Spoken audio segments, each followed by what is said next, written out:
Hello, welcome back. My name is Matthew McGraw. This is episode 2 of Conquering Columbia. Um, it's Sunday. It's not Friday. I guess I lied. I'm sorry.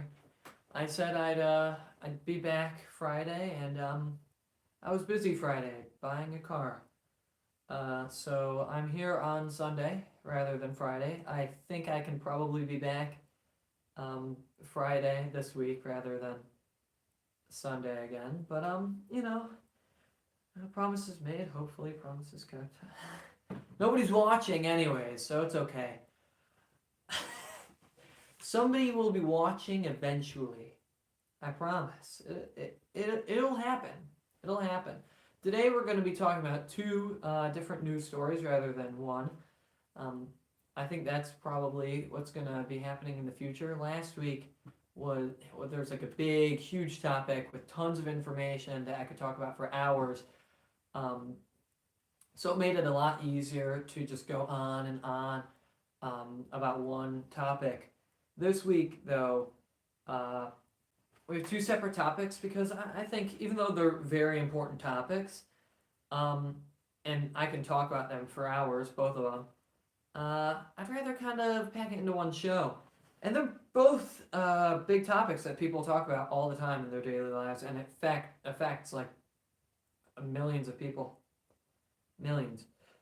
So the first topic we're talking about, this situation that happened in Nebraska. This is all over. This is national news, even though this happened 2 years ago. And it's national news now just because these two women are being convicted. Give me a sec. So, in Nebraska, there's a situation where a 17-year-old girl and her mother, who's in her 40s, killed a child. So the 17-year-old was pregnant, and at 28 weeks, entering the third trimester of her pregnancy, her mother gave her an abortion pill. Sorry, this is big. This is tough to talk about. It's really sad. Her mother gave her daughter an abortion pill and decided to abort the baby at a point where the baby could have survived fully outside of the womb. And it's really sad. So that was 2 years ago. Now we're finding out what happened after that. They burnt the body after it was dislodged or came out after the pill was had, and they burnt the baby's body and buried it. And now they're being charged finally, and they pled guilty, and the 19-year-old now is receiving 90 days in jail. 3 months. And that's not nearly enough. Not nearly enough. 90 days in jail, 2 years probation, that's not enough. You murdered someone. And I think Nebraska is being a little too lenient because it was against the law to murder a child at 28 weeks because it was 20 weeks. After 20 weeks, abortion was illegal at the time, and then it was pushed to after 12 weeks, abortion was illegal after Roe v. Wade was passed.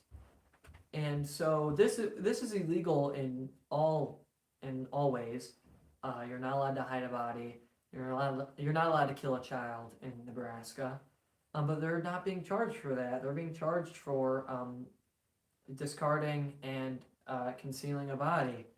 And I think that's silly because that's not what's important here. That's not what's at hand. The issue isn't the fact that they hid a body. I mean, I guess that's wrong. But what's really morally wrong is the fact that they killed an unborn child. I mean, that's nuts. I mean, that happens all the time, even though it's illegal in the majority of states now after a certain point. but the fact that they're not even being charged for that after that bill was passed in Nebraska is just silly. I mean, you have the capability, you have the law in place, charge them. It's we fought for years, for decades, to get Roe v. Wade reversed, so we can finally put in these laws and prosecute the people who have been doing these awful baby murders, these mass baby killers, for years. We finally have the capabilities, we finally have the laws, we finally have the ability to prosecute these people and make them pay for what they've done, for these awful deeds. And instead, we're prosecuting them for hiding a body. Is that morally wrong? I don't even know if that's morally wrong. Maybe it's morally wrong because it's a lie. But what's clearly more morally wrong is the fact that they're murdering children. They're murdering children. So people are like outraged because they burnt the body and buried it. Like burning the body is not better or not. Like they're acting like the burning the dead body is somehow making it worse. Like I don't really care if the body's burnt, if the body's put into a pit of acid or whatever. It's the fact that you killed a child. All right? You murdered somebody. You murdered someone. So it seems like Democrats somehow understand that better than Republicans. Because you see this guy on TikTok, Harry Sisson, whatever. He's a total loser. He's probably about my age, a little older. He looks younger than me though. And he's this total Democrat chill, loves Biden, would probably get on his knees and I'm not gonna finish that sentence.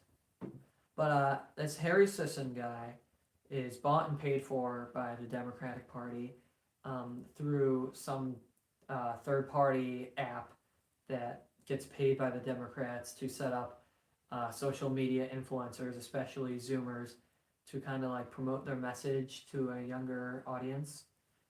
And this Harry Sisson guy says on Twitter, quote, "Wow, a teenager in Nebraska was just sentenced to 90 days in jail for using the abortion pill.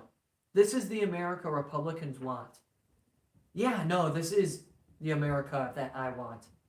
I want that girl not to be in jail for 90 days and probation for 2 years. I want that girl in jail for the rest of her life. She murdered an innocent child. That child didn't do anything to her. She had sex, right? She wasn't raped. She wasn't somehow mystically inseminated through like sitting on something or a pool or something, because there are like crazy cases of that happening. No, she had sex. She chose to have sex. And then 28 weeks later, when the baby was practically fully formed and was able to live outside of the womb on its own, she decided, you know what? I regret my actions. Maybe think before you act. Because in a real world, there are consequences to your actions. And we're living in a world where any action we want to take, especially people like teenage women, I feel like that's a huge thing, where they take actions and they are surprised that there are consequences. Obviously, there are going to be consequences for your actions. That's how the world works. Every action has a consequence. And by trying to get rid of these consequences, we're just making the world an immoral place where people can go around in anarchy and do whatever they want. And it's really pathetic to see, because you're supposed to be able to deal with your consequences. That teaches discipline, that teaches you right from wrong, that teaches you so many important life lessons. But when consequences are taken out of the picture, it's just you do whatever you want, whatever your body says that is good for it, whatever is pleasurable for you, whatever makes you feel good, you're allowed to do without any consequences. And obviously, there will be consequences in the end. these people will be in hell, and unless they are forgiven for their actions and apologize and really genuinely feel bad for what they've done. But until then, in the world right now, the consequences don't exist, and we're removing them humanly, non-naturally. There are natural consequences. Consequences are a natural state of how nature and how the world and how the society acts. Actions have consequences. That is a natural being.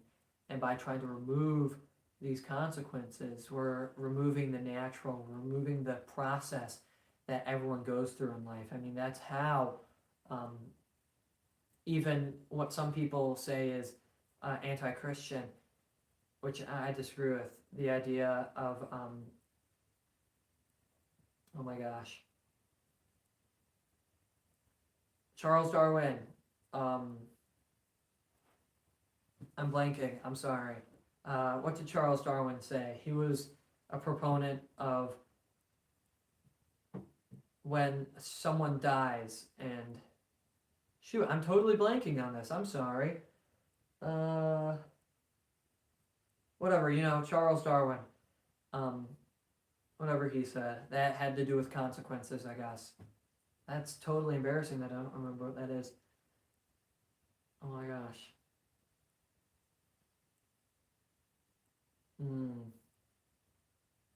You're like, if anyone's watching, they're yelling at the screen right now because they know what I'm talking about. And if you don't know what I'm talking about, look it up. Because I'm like blanking on 6th grade biology right now. And evolution. Man, that was probably a minute and a half that I blanked on that. I'm sorry. Evolution. Yeah, Charles Darwin and evolution. That beings evolve because of the consequences of their different states of like being.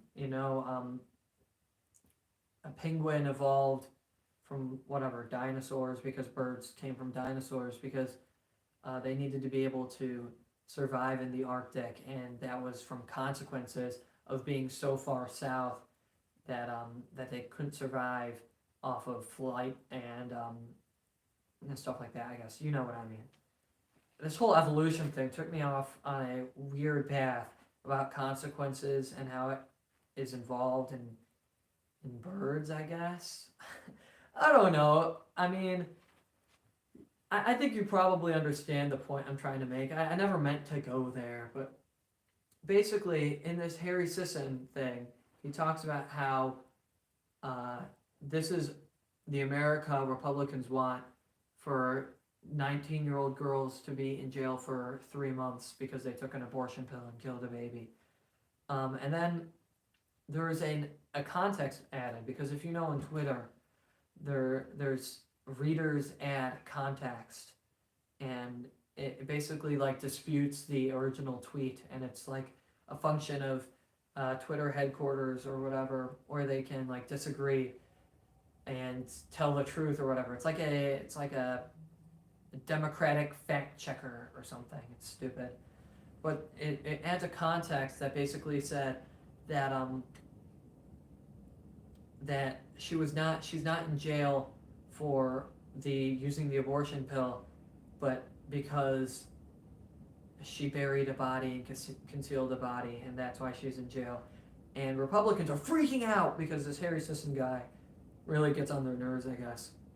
Really gets on our nerves. I don't know. This is totally embarrassing for us that some like teenage kid is getting on the nerves of the Republican Party, and we think it's a total own to correct him. She's not in jail because she murdered a baby. She's in jail because she buried the body, and somehow that's better. How's that better? I mean, I talked about consequences and consequences of actions, and I guess there's a consequence to burying a body but not to murdering a child. I mean, what society do we live in where the laws are based on something as obscure as rights and um, needs of pleasure, so satisfying pleasure, rather than what is just morally right and morally wrong? I mean, laws are based on a society's moral principles. And by saying that it is more wrong to conceal and bury a body than it is to murder a child, that's a reflection of what the society thinks. Because even though we're setting up these laws, we're not enforcing them. And that too is a reflection of what the society believes. And the fact that we're living in a society where it's considered more wrong to bury and burn the dead child, the body, than it is to actually murder that living being, that's not a society I want to live in. I mean, that's awful. That's not a Christian society. I mean, our country was founded on Christianity. We're a Christian nation, and this clearly doesn't represent it. If you look at us right now, we're like the vessel of Satan. It's so random. It's not just. It's completely arbitrary, and arbitrariness is an action of the devil. The devil is arbitrary. Someone that's just, someone that's just. Think about this. I lectured at Mass today, and the Mass talked in the first reading, I believe, about how God is a just God, and how God's sons and daughters learn from him because he's just, and because he's consistent, and because he isn't arbitrary, because he is perfect and therefore is just. The devil is the opposite of God and is therefore arbitrary. And we are clearly living in an arbitrary society that is the vessel of Satan in that case, because we are arbitrary, because we say that it's wrong to burn and bury a body rather than to kill an unborn child. I mean, burning a body after death is like something that happens every day. People spread their ashes out in the ocean, are cremated every day. I mean, you can argue, how's that any different than this? What is morally, if we find that morally wrong, why do we find this morally wrong? If we don't find cremation morally wrong, why do we find this woman doing it morally wrong? Because that's not what the moral issue is here. The moral issue is clearly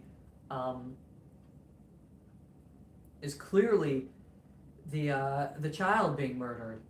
And we're living in a society that's so arbitrary that we find the concealing of a buried body, the lie that entails there, and obviously lying is immoral, but the concealing and the lying there, more morally wrong than the murder at hand, is just, it's not a society that's good.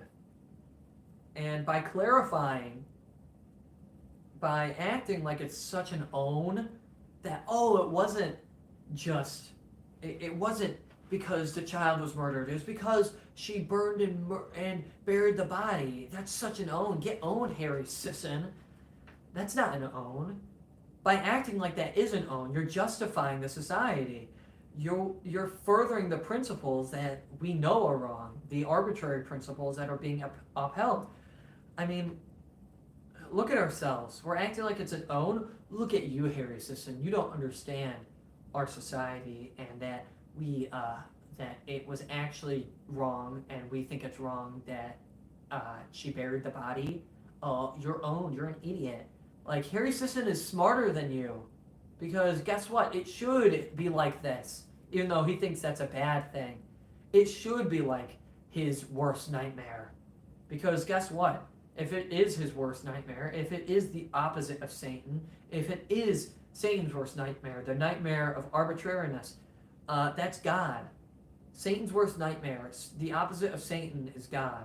So we need to be the opposite of this satanic, demonic evil, and be the good in the world. And by being the good in the world. By being Christ's soldiers, we are being their worst nightmare. So everything that Harry Sisson here says is awful and is true. We want that to be true. We want that woman to be in jail for the rest of her life for murdering a child. Because guess what? That's the opposite of what Satan wants. Satan wants us to be arbitrary, and Satan wants her to be in prison for burying the body rather than for murdering the child.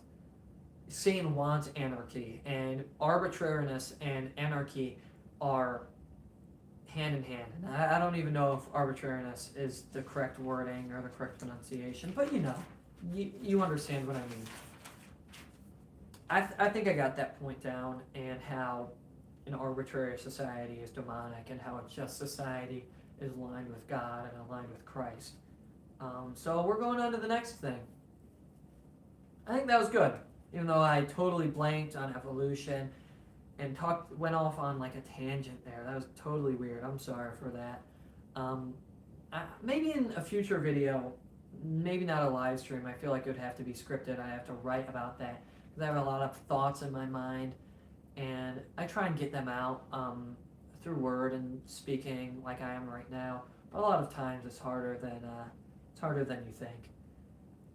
So you need to write them down on paper where you can stop and pause and think, is this written rightly? Is this worded correctly? Is this how I want this message to come off?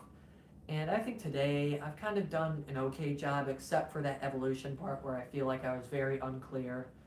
And I could totally write a scripted video about that. There's a lot of information in my head that I could talk about, but right now I can't. So if you guys want to see that, tell me. But I feel like it's a very hypothetical, not even hypothetical, it's a very in-depth, sciencey morality, and how those kind of go hand in hand to a degree, I guess. But on to the next thing. We're talking about something different. We're talking about the vaccines. So this was started, the reason why I chose talking about the vaccines right now is because I'm a Browns fan, and one of our players, Marquise Goodwin, who's a wide receiver, and if you don't know what football is or how football works, wide receiver, they're on the outside. How do I even explain this for a non-football fan? They run fast, and they have to catch the ball. They're like the fastest runners on the field, typically. And he's 32 years old, Marquise Goodwin, and he's a wide receiver in the NFL, which is the highest playing field. This is the highest level of play for any football in any country in the world. And Marquise Goodwin is on that level. He's playing for the Browns, which is my hometown team, the Cleveland Browns. And he recently has had to stop training because the season hasn't started yet because of alarming blood clots in his legs and lungs. Alarming. That's word for word what the Cleveland Browns and what their medical team has told us. And this is one of the healthiest people in the world. A wide receiver isn't one of those linemen who's like super fat and is playing in the NFL because of their mass. And I'm not saying that those guys aren't healthy, but they certainly aren't like as healthy as wide receivers. They can bench more or whatever, but there's still a lot of fat there. And but the wide receivers are usually skinnier. They're the healthiest people in the NFL typically. And this guy's 32 years old. That's pretty young. And he has alarming blood clots in his legs and his lungs. At 32 years old, this is one of the healthiest people in the world. How is this happening? If you didn't know, back when COVID was happening, the NFL mandated vaccines be required. And so if you wanted to play in the NFL, like this guy was at the time, he was playing, you had to get the vaccine. And he did get the vaccine. And I think a year, 2 years later, however, whenever it was, we can see that that's backfired. Because the CDC has admitted that there have been debilitating illnesses as a result of the vaccine. That was the deputy director of the CDC, talking about heart complications and cardiovascular complications that have to deal with resulting from the vaccine. And that includes myocarditis, which, if you didn't know, it's a weakening and inflammation of the heart, and pericarditis, which is a swelling and irritation of the heart membrane. And obviously those both have to deal heavily with the cardiovascular system, and those are admittedly resulting from the vaccine right now. And that was known back in 2021, in June of 2021, before the vaccine was even allowed for people 16 and older, which was in August of 2021 when it was allowed. At least 200 people had pericarditis or myocarditis in under 30. Under at least 200 months before it was released to the public. At least 200 people had pericarditis and myocarditis as a result of the vaccine. How did this vaccine get through? Like, that's crazy. That's ridiculous. Nothing was changed from the month of June to the month of August of 2021. Imagine how many people have had to deal with these. And these are minor, but they can result in major complications such as blood clots. And I know people personally, multiple people personally, who have had these blood clots and have had serious issues as a result of the vaccine with their cardiovascular system. My cousin, I'm not going to name who, had blood clots. I want to say 7 blood clots in his heart and in his legs as well.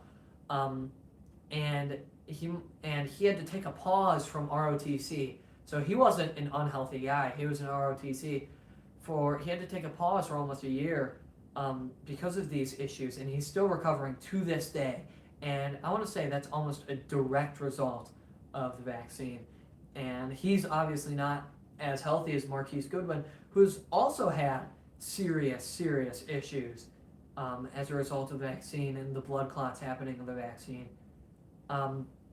So why is this happening? We don't know. We have no idea.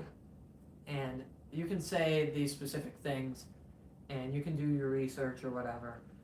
But I know that this is happening as a result of the vaccine. I don't really need to know what in the vaccine is causing it. But clearly in my head, if people are getting serious complications from the vaccine, 200 people myocarditis and pericarditis before it was even released to the public, no changes.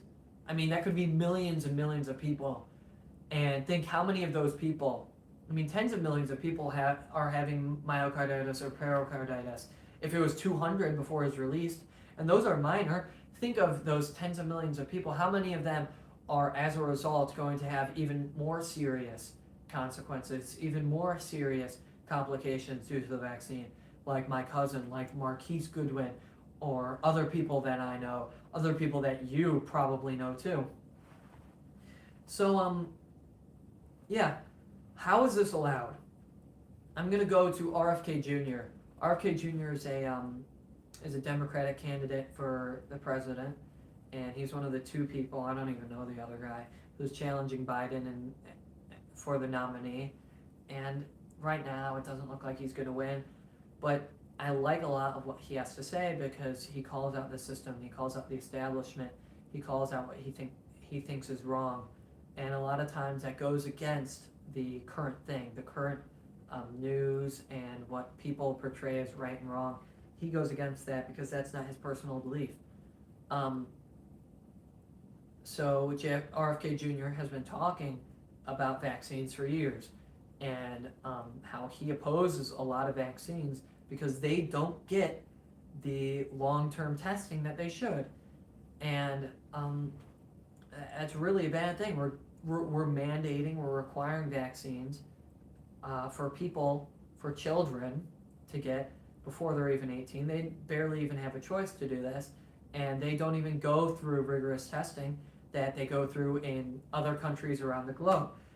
And why is that?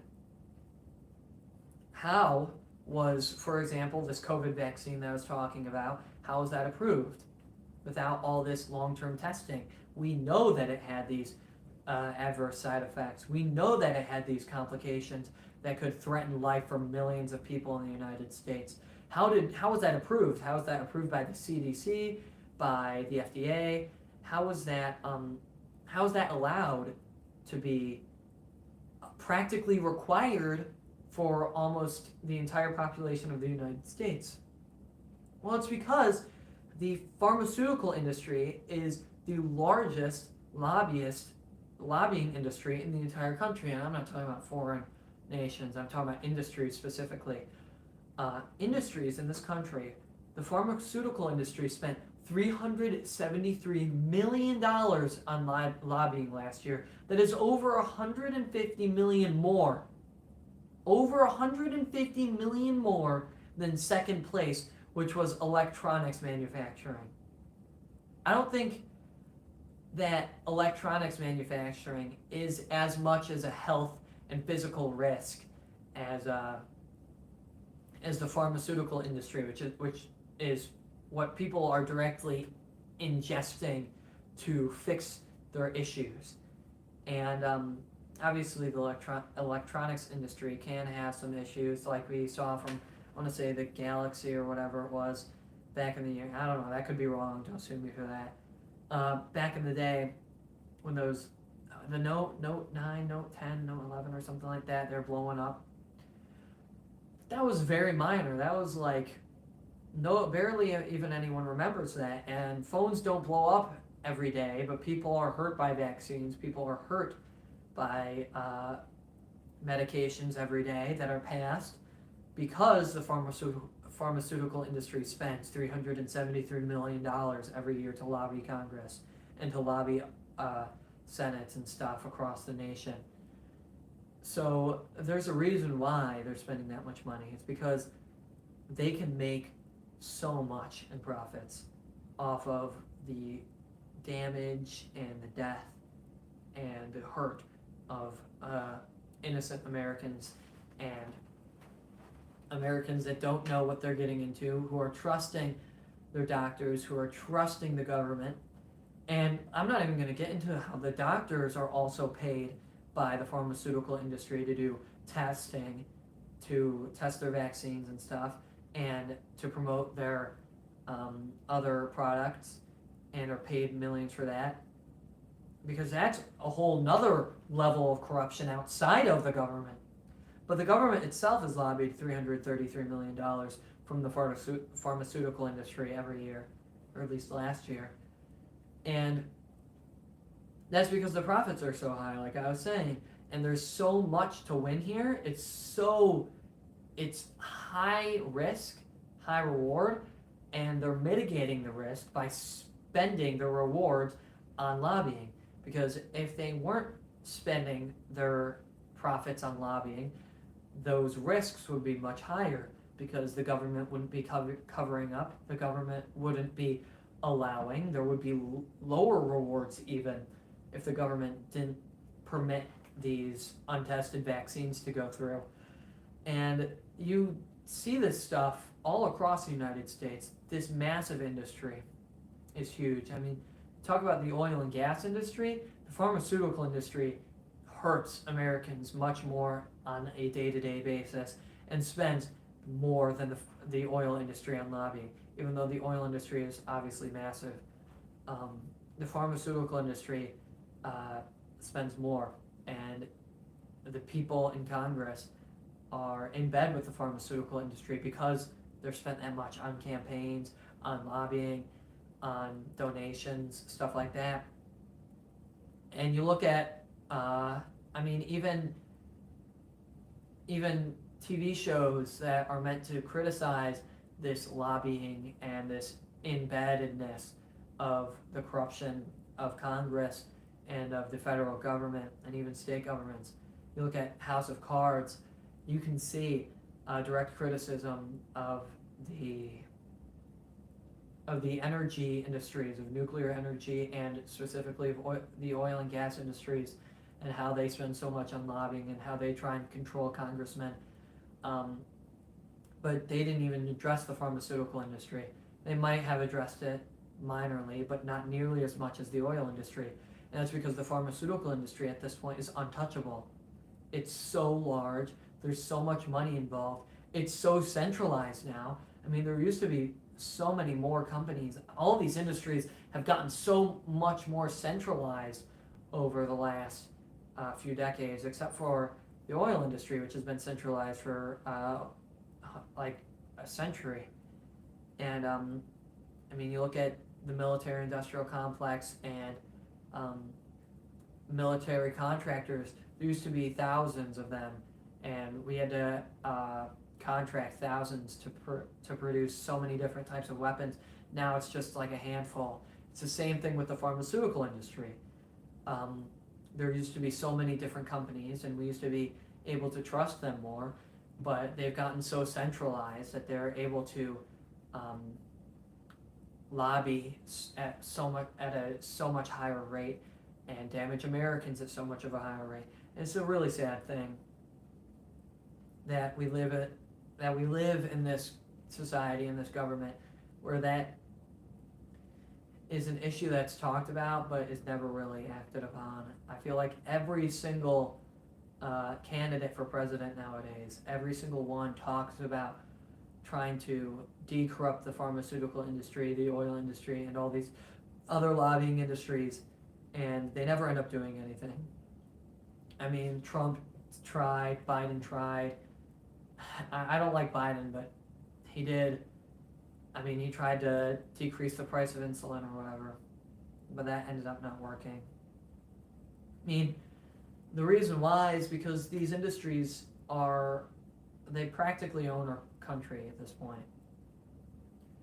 The President of the United States is not powerful enough to take down these industries.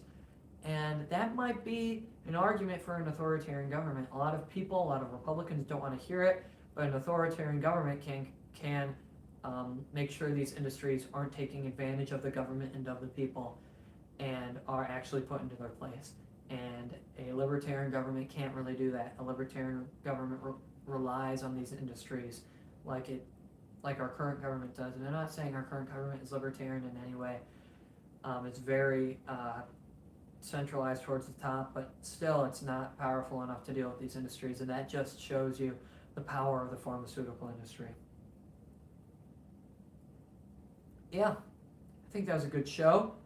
Unfortunately, there were not any comments on the last episode, so we can check right now if there are any comments, any live comments coming through. I really doubt it, but 0 viewers. Woo! Live chat. Haha.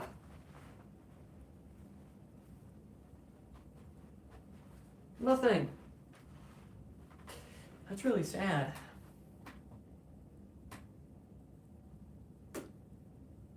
Only 38 minutes.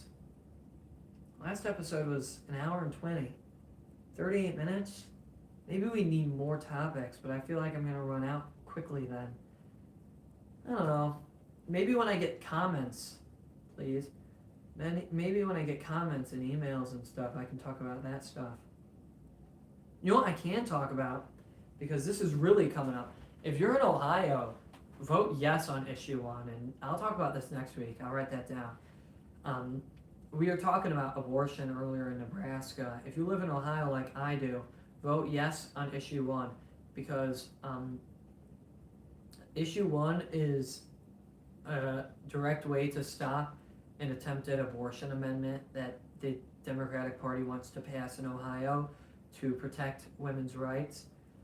And obviously we don't want that to happen. So issue 1 will make it so you need a supermajority, 60%, I believe, 2/3 maybe, something like that, in the Ohio Senate to pass a new amendment.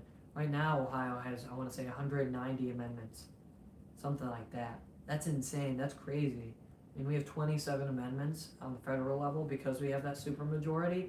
I don't think the Constitution, the Ohio Constitution, is supposed to have that many crazy amendments. Oh 190. How are you even supposed to keep track? So yeah, there are two good things about issue one. One, it'll stop the new abortion amendment, and two, it'll put a stop to all these massive, crazy amendments that there have been so many of the last 200 years or however long Ohio's been around. So yeah, vote yes on issue one. I'll go in depth about that next week, I guess. Hopefully I get some questions, some requests to talk about something specific. If you are seeing this right now, which I doubt you are, request topics. I'll talk about whatever you want. Probably. There are a few things I can't talk about because I'm on YouTube and I don't want to get banned from YouTube. But I'll talk about this stuff. I have low enough views, and the vaccine at this point is not like super controversial anymore. There are a few things I can't talk about because they are super controversial. The vaccine isn't one of them. It used to be one of them, but it's not anymore. Abortion, I think abortion has a large enough base on each side that you can talk about it in any way on YouTube because there's a large enough pro-life sentiment. The vaccine used to not be able to talk about, but then the CDC said the debilitating illnesses or whatever. So now you can, I guess. Crazy how things change, right? All those conspiracy theorists being banned off YouTube for saying the truth that we now all know. I mean, I knew it at the time, but I just didn't have a show. Yeah. If you want me to talk about a topic, I probably can and probably will, unless I think it'll get me banned. At least I'm being honest, right? You can assume my opinions about some topics. Maybe I can talk about them on a different platform, but I can't on here. Most topics I will, though. Just like a select few I won't. Because I don't want to be banned. But let's go. That's done. Only about 40 minutes. How do you like my outfit, by the way? I feel like it's okay. I've been wearing this since church this morning. It's very blue. I'm a blue guy. I like blue. It's a nice color. But yeah, I guess. That's it. Have a good day, friends. How do I end this?